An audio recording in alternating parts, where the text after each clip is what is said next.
Welcome to another episode of Washington in Focus. I'm Tim Clauser, your host. With me today is Western Washington reporter Spencer Pauly, here to talk about Doordash fees hitting the ceiling in Seattle, where the charges are now the highest across the country. Now, what exactly is going on here, Spencer? Doordash says it raised its rates because of overregulation in the city. I mean, you got it. What law? That's it right there, Tim. You hit it right on the money. So Doordash, first off, Seattle has these laws in place for about 2 years now, I believe. And what these laws do is they provide minimum wages to DoorDash workers, your delivery drivers, your Uber Eats drivers. What these people are called gig workers, right? These are Hold on here, Spencer. Let me pause you here. What you say minimum wage? I mean, the minimum wage in some parts of the country is not even $8 an hour. What is it in Seattle for these workers? I saw something saying that the law was in between. They have to guarantee these drivers are making at least $26 to $30 an hour. That's it right there. So I think even, you're talking about the minimum wage in the country being about $8 or so. In Seattle, it's $20.76. And what DoorDash says is that its delivery drivers are making nearly $30 an hour through this minimum wage law. Now, this law, it goes about how, you have to pay your workers a minimum of $5.20 per offer. There's also a per mile rate, per hour rate.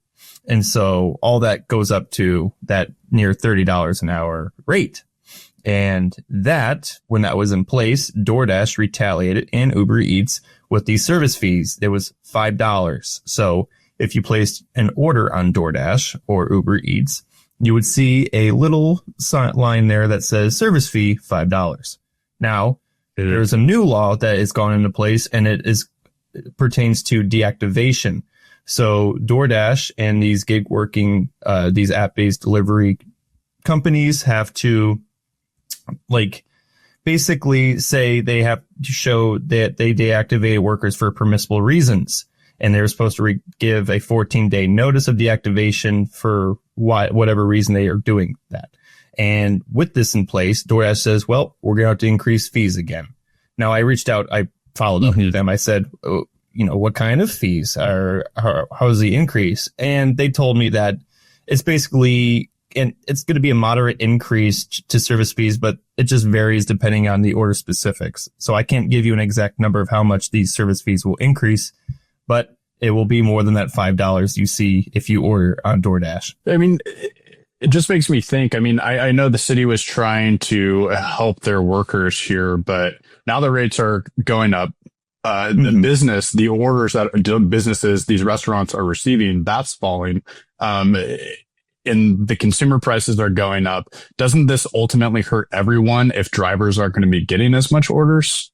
Yeah, Tim, I've covered this in the past, and I think Seattle City Council President Sarah Nelson said it best last year when I went into place, and that's saying this is going to be catastrophic for the local economy. Especially in downtown, Tim. A lot of these restaurants in downtown rely on people ordering from them. Tim, this isn't a very drivable area. You have to walk a bit. You might have to take public transit. You can't just drive over, pull into a parking lot of your favorite restaurant and pick up your order. A lot of people say it's just easier to order online, to order through DoorDash, to have a delivery driver pick it up and drop it off at outside your door.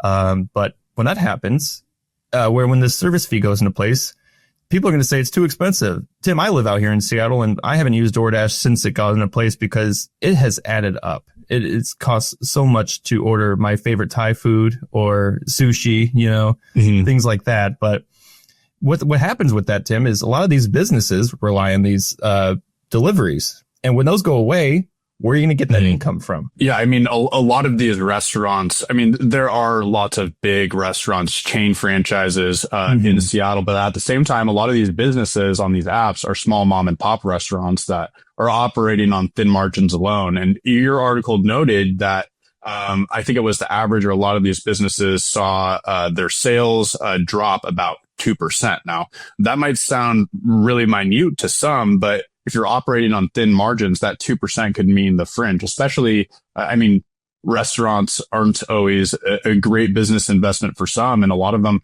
operate at a loss. So if you're adding another 2% loss on top of that, it could push some over the edge. I mean, what are you saying there about the prices, Spencer? Tim, real quick, the DoorDash also notes that while, the average monthly revenue per store fell 2%, your comparative cities like Portland, San Francisco, and Denver saw their average store sales rise over 10% in that same time. I think DoorDash even said in the first quarter of 2025, there was a $3 billion in revenue. They reported $3 billion in revenue. That's like a 13.1 net revenue margin for them. Yet in Seattle, they operate at a loss.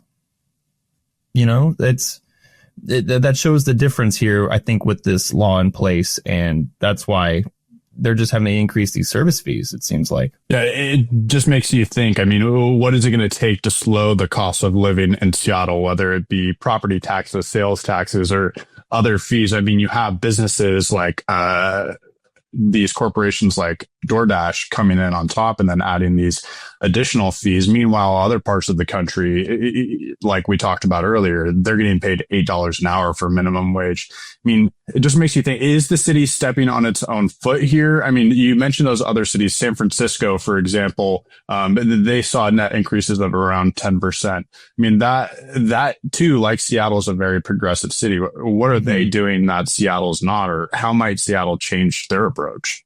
Well, these regulations are very new. Seattle is the only city I know implementing these gig worker regulations. So they're leading the charge and saying, what is this shift on the local economy? And so that's where we're at right now, is seeing what happens as a result. Now, Sarah Nelson, when this first happened and we saw the ripple effects, she said she wanted to roll back some of these regulations because of the impacts on small businesses. She is an owner of a brewery out here in Seattle, so she has to know a little bit about the impacts this has on small businesses that rely on delivery services.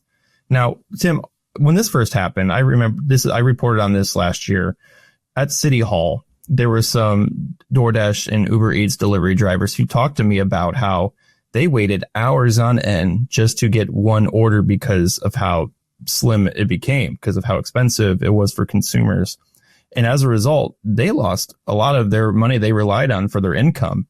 One person even said, I can't pay rent because of this. Now, what has happened since is DoorDash is increasing its fees now. And are people just going to say enough is enough? I'm just going to have to eat food somewhere else. Yeah, I want to quote something that DoorDash said here in its announcement the other day, where it said, a year after this law went into place in Seattle, its Dashers were receiving half as many daily delivery offers as they were before and waiting 3 times as longer for potential deliveries, like you said. I mean, they're saying this resulted in an average hourly earnings for all time spent on the app in Seattle decreasing over 20% between 2023 and 2024. They say that's only going to continue now. It's kind of, it's a battle of varying perspectives here. I know you mentioned earlier, you said DoorDash retaliated. And I guess in some senses, from the city's perspective, you might say, yeah, DoorDash retaliated. But at the same time, they too are a business that are trying to cover their costs. And they might have seen a net revenue increase in the first quarter. But like you said, at the same time, Seattle isn't a profitable market for them. So, I mean, it just kind of begs the question for the audience. I mean, is this the result of overregulation, or is Seattle implementing necessary worker protections? I mean, that's not a question that really we can answer, but definitely something we'll continue to keep our eyes on. And Spencer, we appreciate your coverage of this topic. And if the readers would like to catch more of Spencer's coverage, feel free to catch it at thecentersquare.com. But thank you for joining us for another episode of Washington in Focus.